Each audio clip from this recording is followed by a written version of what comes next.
Good afternoon, good morning, whatever it may be for you guys. Welcome back. I'm down in a tree plantation that my mother and I and most of my schoolmates back when I was in primary school planted back in the day. There's a kookaburra in the tree. It's developed into quite a nice little spot actually. Most of these trees are quite juvenile still, but they're starting to thicken up, so I don't know, it's a nice spot. It was better than my backyard because there was people cutting wood and all sorts of random noises, so I figured this is probably a bit quieter and a bit better to do some reading. So I'll start off. The love of our higher self is unconditional. Our changes are happening in divine timing. Do not fear the process. The true self, your true self, is not angry for undergoing the process of your own changes. In free will we change, in time that is necessary. All that is presented to us happens at the right time. Sometimes it can be hard to let go of the fear that we aren't doing it right. It's hard to accept our positioning whilst feeling like there is more that we should be doing. And the truth is, we are here to evolve and to change and to grow.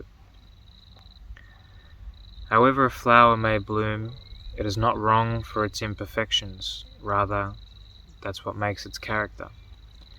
Shining brightly with all of its detail and complexities, proud that despite all of the challenges and flaws, it got there. Here I am. It doesn't focus on imperfections. It's proud of its unique bloom. Its value is no less, even if it takes a little more time than others to blossom. It knows and appreciates the journey that is experienced and has surpassed. These flowers are our goals, our dreams. Though we are not the plant of which Though we are the plant of which these flowers bloom upon. Each chapter of our life is a flower bud, a potential waiting to bloom, undergoing processes of change and development. The plant isn't angry at the time the flower takes to grow, nor the shape the flower takes. It is grateful for the enjoyment the flower brings. It loves the forms uniquely. It loves its place in reality. The value of the plant is infinite, as it will forever grow, and the flowers will continue to bloom, even if one flower falls off, or it is not of the most potential that it can be. With food, water, persistence, and patience, another flower shall bloom. With every idea, a flower bud grows. Though, may we keep in mind our value is not that of the flower, but the creator that grows and supports them. Our roots sharing life to and with others. Don't mind that cocky. Breathing life into the world, bringing uniqueness and beauty to life. Celebrate your blooms and respect their process, but realize you created them, and it is your value, your potential. Your value is your creative breath that you breathe. You are love to all that you create. You create yourself, so create your own love. Love of self, love of potential, love of growth. Love your roots, love what stems. Love your branches, and love the fruit they hold. Love your potential, and love the flowers that bloom.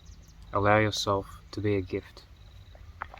So it's very metaphorical, but I tend to find that the metaphors are a bit better to soak in because they are interpreted in your own way that's kind of needed. A metaphor is like a painting. You can interpret it however it most resonates, So I like to write in metaphors. I'm kind of developing a style which is nice. I've been a bit all over the place. I have a lot of influences and a lot of inspirations that I take from, so yeah, I'm starting to find my own groove and my own kind of style and flow, and I'm enjoying the process. So most of our experience is in the non-physical. If I don't find my love in the physical, I know that they await me in the non-physical. Time will reveal, so don't miss the life you live in anticipation. The feeling of separation, of loneliness, is a hard one. It's a deep pull on the heart and the soul, a longing for union.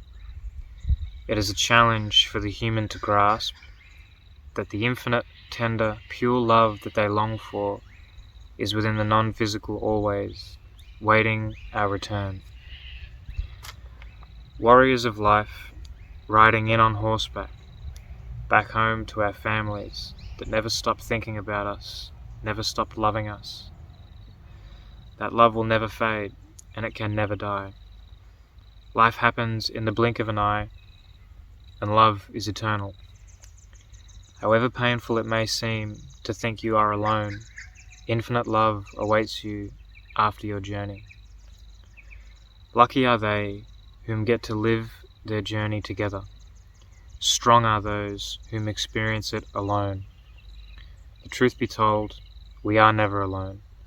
We exist both in physical and non-physical. The love that is held for us never fades, ever. So when you feel lonely, find honor in your solo missions, and find strength in your own endurance. Most of all, find joy in the moment. Don't miss the gift of freedom, of independence, for life is fleeting. Will you ignore the gifts of your sovereignty for the physical illusion of lack of love, or will you channel the reserve within yourself to give to the world who is desperately in need of it? So I wrote those two today, and I'm pretty proud of these ones. These ones they're quite authentic. They're very me, you know. There was a bit of influence from an album on the last one, an album it's by FACESOUL, and I think I'll put it in the description. It's a really good album. It's quite short, but it pulls a lot of heartstrings, especially about loneliness and being your own light in your life, you know. It's super easy to get distracted and forget about what we're actually doing and what it is that we want to achieve within ourselves just on our own, because we're so desperate to have someone to share it with, you know. So sometimes we can get lost in searching for that other person or that friend or that group or that whatever form it may take, you know. That's often a distraction from what we really want, which is our own soul fulfillment, you know, our own achievements, our own growth, finding out what we really want and what we really want to bloom into, who we really want to be, what really makes us happy, you know, rather than putting all of our happiness upon finding someone else or some group or some thing, you know. Happiness comes from within. And it doesn't have to be a beaming happiness. It doesn't have to be, you know, super high vibe, crazy, like extroverted, and, you know, it doesn't have to be that way. I mean, it can be. There's nothing wrong with that at all. But happiness can just be not being anxious. Happiness can be feeling content. Happiness can be feeling calm and peaceful within yourself. In my opinion, there's not much difference between happiness and peace, because within peace you find happiness, and within happiness you find peace, you know, like they're kind of hand in hand. And it's hard to find peace when you're putting it in some external shoes, you know. My peace will come from this person, or my peace will come from this thing or this achievement, or, you know, my fulfillment or my happiness will come from this external thing, or, you know, like, it just doesn't work. It just doesn't work.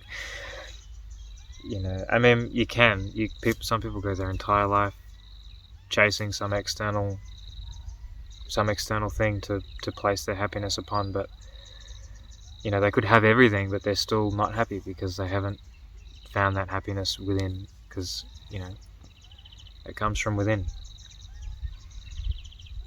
And the heart has some scary things to tell you sometimes, especially when you haven't listened to it for a long time and you've been kind of disconnected from it, and you really take a look inside and who you do want to be and what you do want to do and how far away you are from that particular version of yourself. And it's scary, scary to look at how much there is to change. But if you're not happy, I promise those changes are for the better. If you're not happy with who you are, even though it's scary, being unhappy and lost for the rest of your life is much scarier than deciding to make those changes. Because once you make those changes, it almost starts to reward you, not immediately, but you can take pride in the fact that, yeah, I'm changing, I'm making an effort to become someone different, or to become the truer version of myself, which is not something that everyone can really do. Not to say that they can't, but I shouldn't say it like that. But it's a very difficult decision, and it's a very difficult choice to decide, yeah, I'm going to follow who I truly am, or who I truly want to be.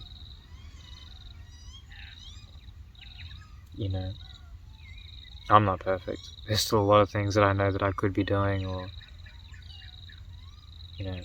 there's a lot of potential that you have within yourself, because we have unlimited potential. We can do or be whatever or whoever we want, really. But so long as that choice is coming from the heart and not from the mind about what you think is, the best way I should be, or who else is successful, so how can I follow them to be more like them, to be more successful. Like, it's got to come from within. It's got to come from that soul. It's got to come from the heart. Mindfulness is an excellent way to connect with the heart. Closing your eyes and just focusing on your breath going in and out of your body, and focusing then on your hearing and what you can hear, and then what you can feel within your body, and then opening your eyes and putting it all together like a big sandwich. And it's overwhelming, actually, to realize how disconnected we are the vast majority of the time. How in our own heads we are, how afraid we are to feel the feelings that we have, how afraid we are to really look at who we are and get out of that illusion of the self that we think we should be,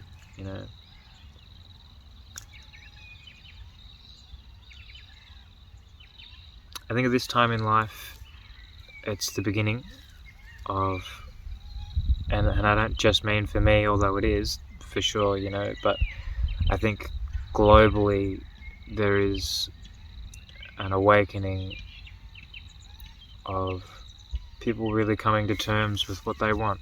And is this current life that I'm living acceptable to me? Is it enough? Does it really fulfill me? Does it really make me happy? Does it really make me glow? Does it really make me feel like I am the fullest version of myself? Does it really make me feel like, I am my greatest potential? And we can always be greater, no matter what potential you reach, there's always room to grow. But in this current moment, am I doing all that I can?